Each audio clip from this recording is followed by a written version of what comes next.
Chanukah and Sukkot. On the surface, there would seem to be really very little or no connection between Chanukah and Sukkot. Sukkot is the Yom Tov Min HaTorah, and we commemorate going out of Mitzrayim, being enveloped by the Anonei HaKavod. Chanukah is a mitzvah d'Rabbanan that happened many, many years later, commemorating the nays of Hadlakas and Eres. But we know that there's a machlokes Beis Shammai and Beis Hillel.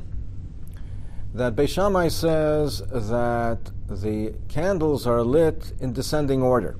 The first night 8, and then the second night 7, third night 6, etc., in descending order, till the last night is one ner.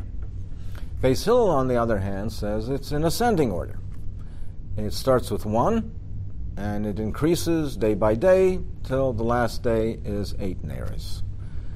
And Beis Hillel says that the reason is because Malam B'Kodesh Ve'in Maridim. We have a principle, we have a klal throughout the Torah that Malam B'Kodesh. We go in ascension, we ascend B'Kodesh, Ulay Maridim, we don't descend.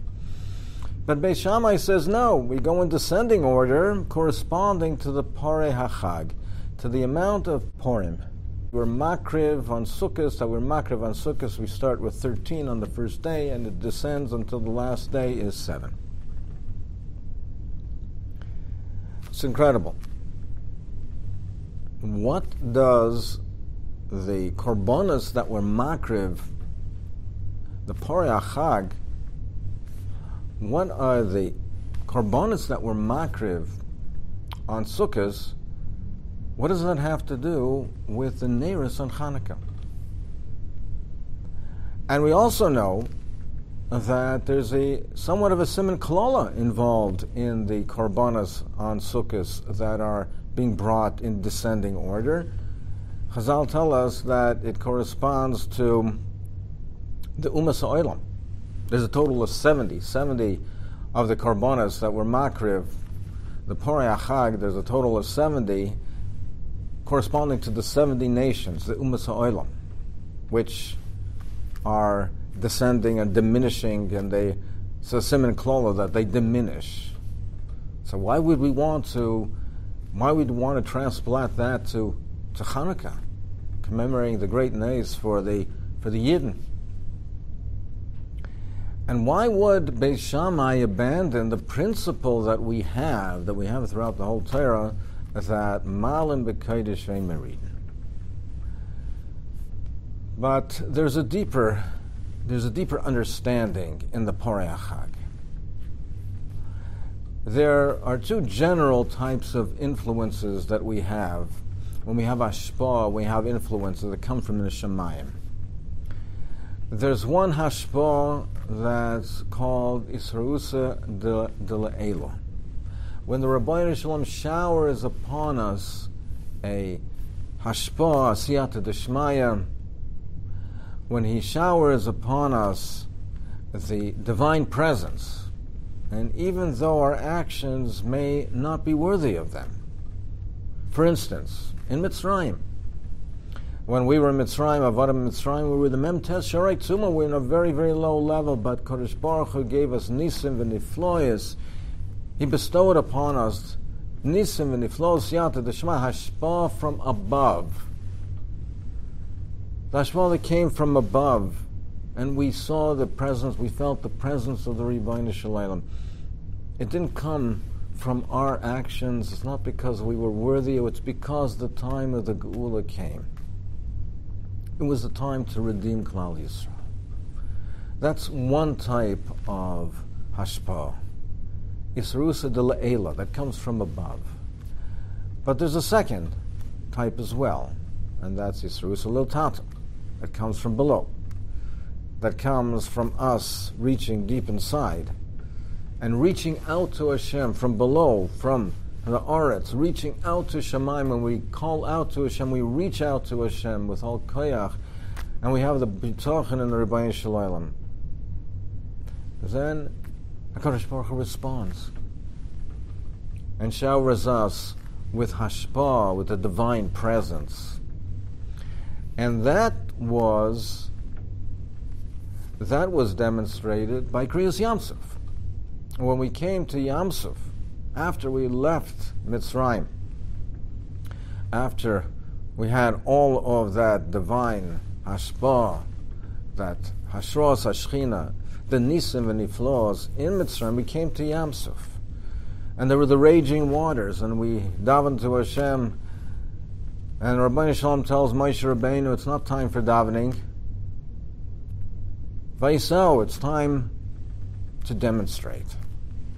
What does it mean? It's not time to daven, it's not time to daven. Lama titzek alai, why are you calling out to me? It's an Eis Sarah. It's an Eis Sarah. Why wouldn't we call out to the Rabbi Shalom? That's what we do when there's an Eis Sarah, when the Mitzrim are approaching, when they're running after us, when their intention is to destroy us, we call out to Hashem. No. Lama Titza, why are you calling out to me now? Vaisel, now it's time for you to demonstrate. It's also the Tata. You have to, from below, it's time to demonstrate that you have bitachon and the Rebbein. Vaisel, jump into the water. Show your emunah, show your bitachon. It's time for you to come from within. It's also the Tata, come from within and show, demonstrate your emunah and bitachon and the Rebbein Shalom. And that's what happened. They jumped into the Yamsuf. It came from within, from themselves. They were Meiser Nefesh.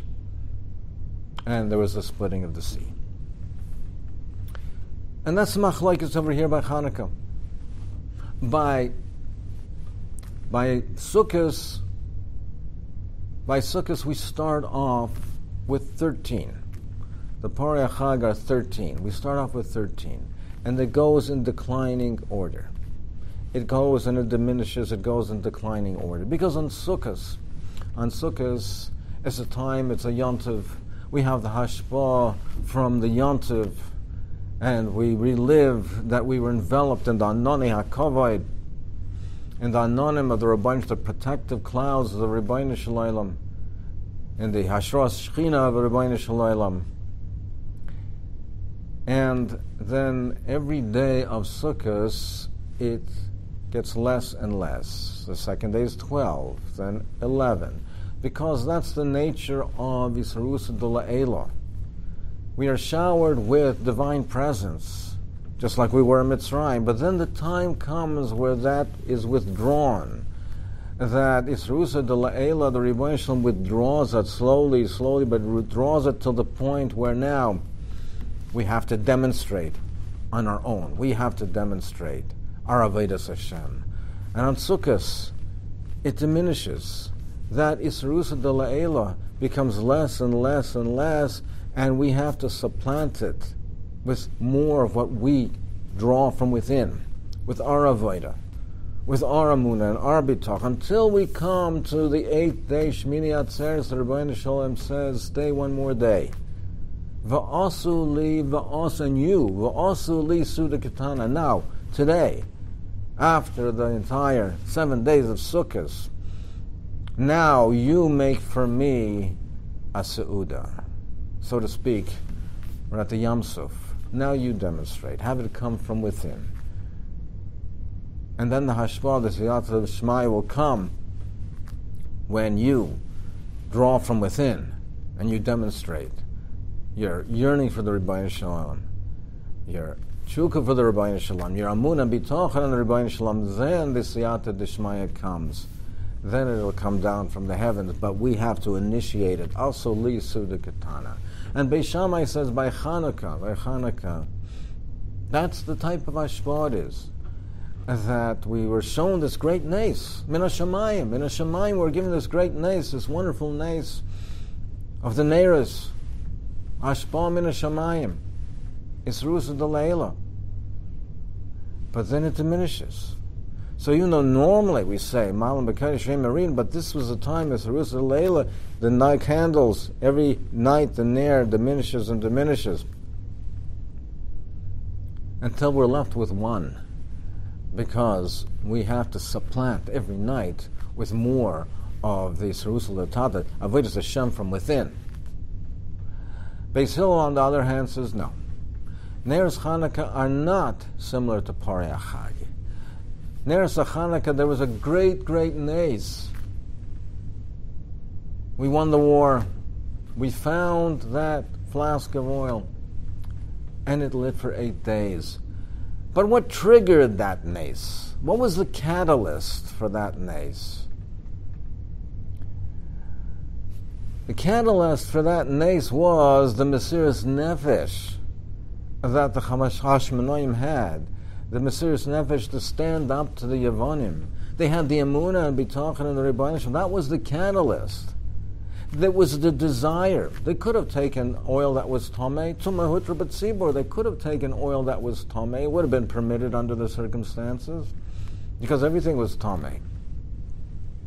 But they had that shukah, that overwhelming desire to have nes, to have the shemen that was tohar, and that brought about the nes. Their emunah, their bitachon, their mesiras nefesh, their desire, their overwhelming desire to be oved Hashem in the best possible way, b'kedusha v'tahara. So it was this rusla d'tata, and there was a malin b'kodesh ve'in ma'ridim. We put in our mesiras nefesh. We continue to be oved Hashem. Then we'll have more hashpah min hashemayim, and continue and have more and more and more, rising more and higher, till the 8th day. So it's Chanukah, and that's a lesson for us all in Chanukah.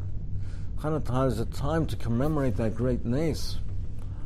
But when we draw from within, when we emulate that emunah bitochen, that mesiras nefesh, that rotzen, that shkua, tshuka, that desire, then we will have a shpov min hashamayim. We will be able to tap in to that hashpah min hashamayim and become closer to the Rebbeinu Shalom. And we will have that special siyata d'shmaya. But it has to come from within. We have to demonstrate, from within we have to demonstrate our desire, our rotzen for Avodas Hashem. And it's an amazing opportunity on Chanukah. We should never squander it, because as we're performing this great nace, as we're performing this great mitzvah, commemorating this great nace, we can relive some of this siyata d'shmaya, relive some of the siyata d'shmaya, and be able to have that great hashpah from above.